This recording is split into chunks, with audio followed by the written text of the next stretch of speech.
Yo, you guys, this is Blacklist of the Abyss, and you're watching my review for World Trigger chapters 142 and 143.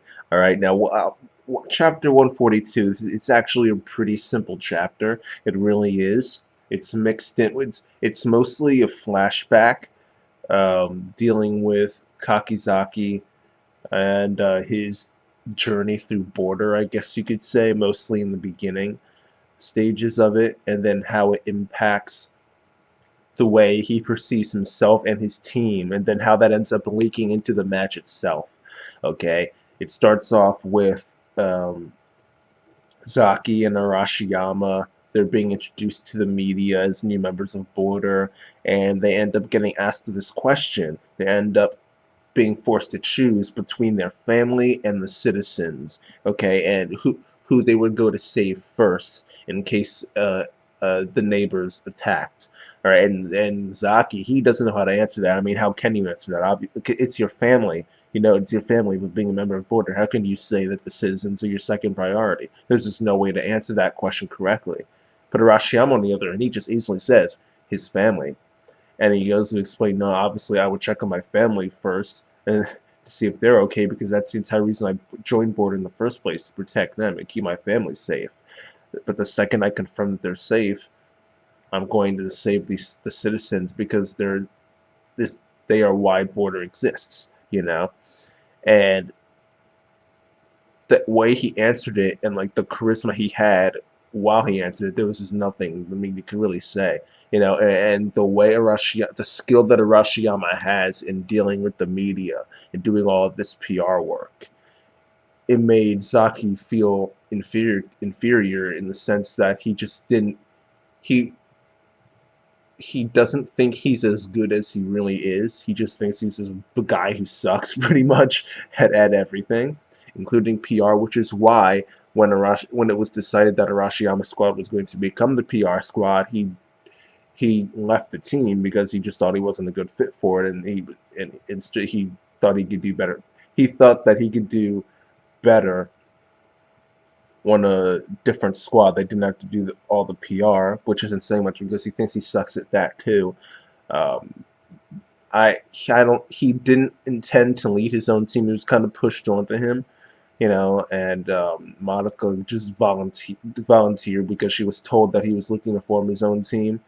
Then Fumika and Tomoe got brought on board. And then before he knew it, Zaki was the captain of his own squad, you know. So it's the problem with the guy is that he doesn't have much confidence in himself. But another problem is that he doesn't. It's not that he doesn't have confidence in his team. He just feels the need to do everything. He feels the need to have everything go through him where he has control. Okay, and that's one of the reasons why. And we hear this on commentary. One of the reasons why they're losing is because he didn't give up that control sooner. Okay, because we see Fumika leave to go after Chika, um, and we're hearing on commentary that a move like that is really rare from uh, from Saki. He normally, what he would do is keep everyone together, and he's actually letting Fumika go off and do her own thing while he focuses on something completely different. So it's a completely different strategy on his part. And they're saying that he should have done that earlier, and maybe Tomoe would still be there. Um, but and you know, it's weird because deep down he knows that they're right, because he says that, he says, you know, these two are prodigies and I don't deserve to have them on their team. They're so good, but because they're stuck with me, I hold them down and they aren't ranked as high as they should be. So in the end, I probably should be letting them do what they want instead of doing what I tell them to do, because they'll end up being more successful that way. So in his mind, he knows it, he just doesn't do it. Like, it's strange. It's really strange. Um, he doesn't have any confidence in himself, but feels that everything should go through him. He thinks his teammates are better than him, and have great instincts, but yet he forces them to go by what he says instead. Like, it's this really strange dynamic. Zaki is just all messed up. He's just all messed up. Okay, um, But one thing he does do pretty cool at the end of this chapter is he kind of just sacrifices himself and lets himself get stabbed by Yuma so that he can try and deliver a finishing blow by holding onto him and keeping him there so that he couldn't block. And he just shoots Yuma a bunch of times. Okay? Now, Yuma ends up blocking some of it with the shield. Um, that way his Trion Relay Center and whatever the other one is, the one that's the heart of your Trion body, that one. Um, I don't remember what it is. The Trion Relay Center of your brain, or is it the? I don't even remember. Wait, I have it somewhere on here. Trelay. Trion Relay Center is the brain. Trion Supply System is the heart. There you go. There you go. That's that. Okay. Yuma manages to protect the supply system, but he still has like half of his body get blown off. However, Yuma is amazing, and he actually comes up with this idea to use Scorpion to wrap around his body and bandage himself to limit the amount of Trion leaking out. How crazy is that? How does he come up with this stuff? How does Daisuke Ashihara come up with this stuff? Everybody in commentary is like, did he really just do this? This has never been done before. This guy is just so innovative and creative in the way that he uses his triggers and Trion. Like, this guy is just something else.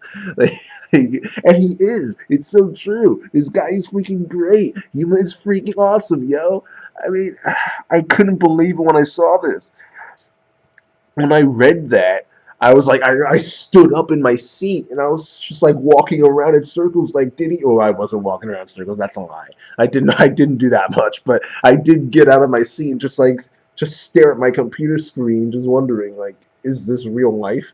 Did he really just do this right now? But Yuma's great, man. Yuma's great. Okay, he just is. All right, and it's unfortunate that Zaki sacrificed himself for nothing, but at the end of the day, let's be honest, we knew that we knew he wasn't beating Yuma. Let's just be honest here.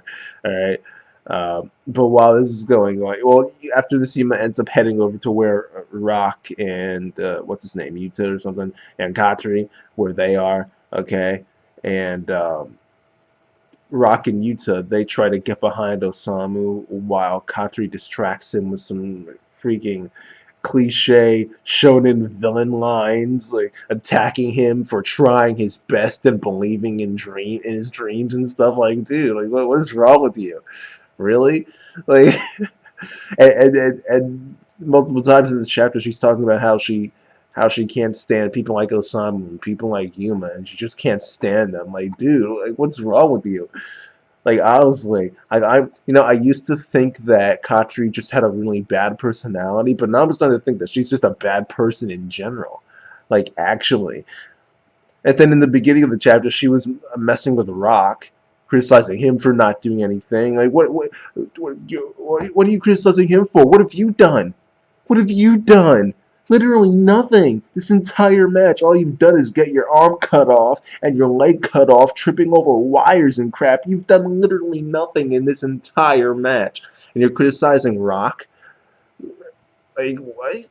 He saved you before in this very match. Literally all you've done is get saved. You've been saved in this match more than you contributed. You've been saved so much you belong in the freaking Attack on Titan anime, drooling over freaking Eren Yeager. Yeah, that's right. I said it. Yeah, I said it.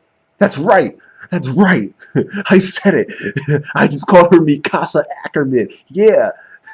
Because all Mikasa does in the anime is get saved by people. But at the very least, Mikasa does contribute a little bit every now and then, okay? Even she contributes sometimes, alright?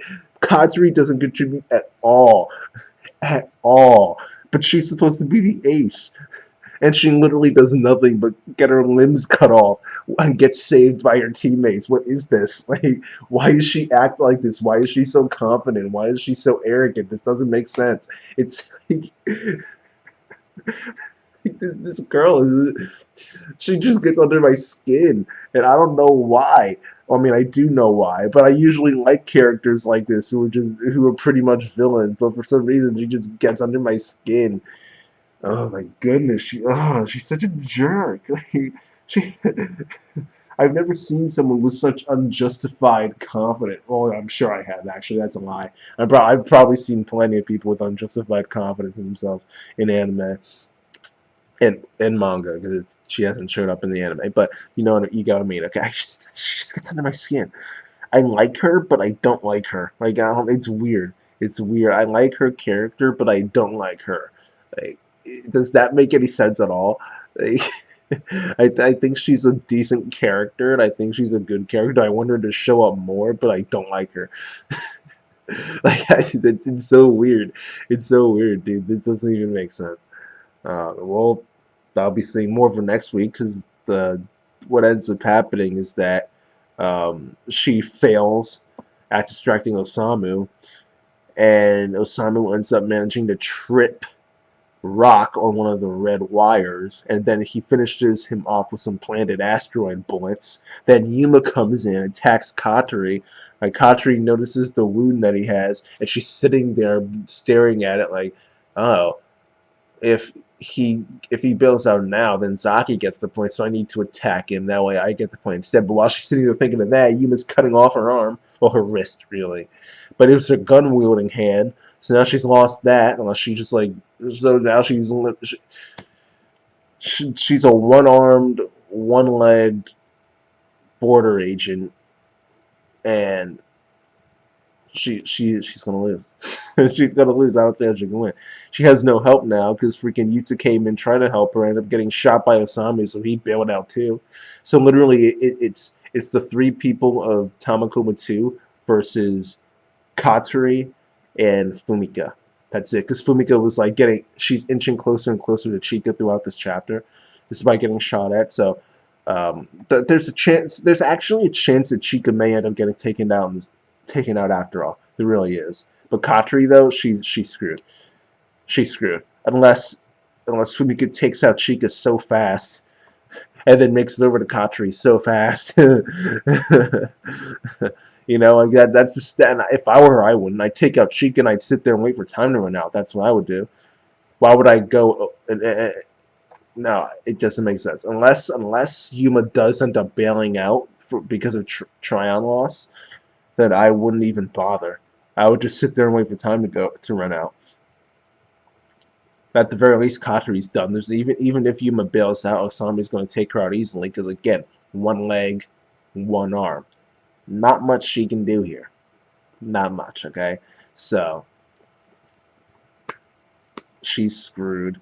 But you know what I have to give some credit to Daisuke Ashihara because he's done a very good job with this match. Okay, he not only did he actually manage to get me to believe for a second and a half that Tamakoma might have a chance of losing, not really, but at least there was some doubts in my mind like, well, Yuma could get taken out here.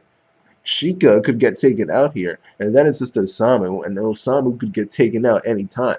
Like that, like he actually made me think for a split second, a split millisecond, that maybe, just maybe, Tamakoma almost had a chance of maybe losing.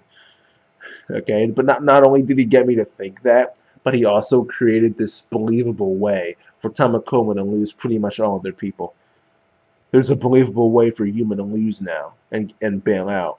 There's a logical reason for Chika to lose now and bail out because she's all alone.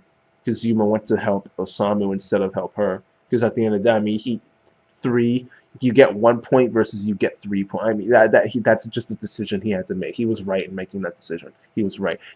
Now they're winning 4-0 instead of winning 3-1. Okay, like not even. Yeah, 3-1. Yeah, because Rock got taken out before Yuma got there. But yeah, I mean, probably even 3-2 because Osamu may have been taken out. Afterwards, you never know because Katori still would have had her gun and her in both arms. So you never know. Like it could be 3-2 right now if Yuma didn't make the decision he made. So, you know. But the point is that Daisuke Ashihara has written this match so well that he's actually managed to take a situation where it looked like it was just complete dominance by Tamakoma and that there was no way they could lose. He actually he managed to create a scenario where it's possible for them to not completely just blow out everybody and shut them out and get all the points for themselves and no one else gets any. Like he actually managed to create a situation where that might not happen and you actually have doubts in your head as to whether or not this will be a shutout. So I have to give props to Daisuke Ashihara. Osamu could legitimately be the sole survivor here. I'm honestly, I don't even know. Literally anything can happen now. See, like that, he did a really good job with this match in that regard. So I got to give him props for that. Chapter 142, I'll give that a 7 out of 10, just because it was mostly flashback and it was fun. It was cool. It was fine. It was nothing special, but I mean it was cool. It was cool seeing. Getting a look into Zaki's psychology, even if it's kind of contradictory, where he's just weird and does the opposite of what he feels. And as for chapter 143, I'll give that an 8 out of 10 because Yuma. Because Yuma. All right. And actually, no, I'll give it an 8.5 out of 10 because Osamu. There we go. 8 out of 10 because of Yuma and the extra 0.5 because of Osamu. So, yeah. That is that, you guys. So that is my review for chapters 142 and 143. Rate, comment, subscribe, follow me on Twitter at BlacklistOTA, because as awful as I am with my comments, I actually do check my Twitter notifications every day, multiple times every day. So if you tweet me, I will 100% get back to you. I'm really bad at checking comments because I upload my video to YouTube and then I forget about YouTube for a week until the next chapter comes out. Then I remember it, and then I upload and then all my effort is put into putting the video up, and then I end up forgetting about it again. So I end up just forgetting about comments in general, even though I say it every week. Rate, comment, subscribe. I just forget about my YouTube comments, but I will eventually start checking them. I will. I'm gonna try and get on that, like keep a tab open or something like that. But till then, rate, comment, subscribe, follow me on Twitter at BlacklistOTA, and I will see you guys next time.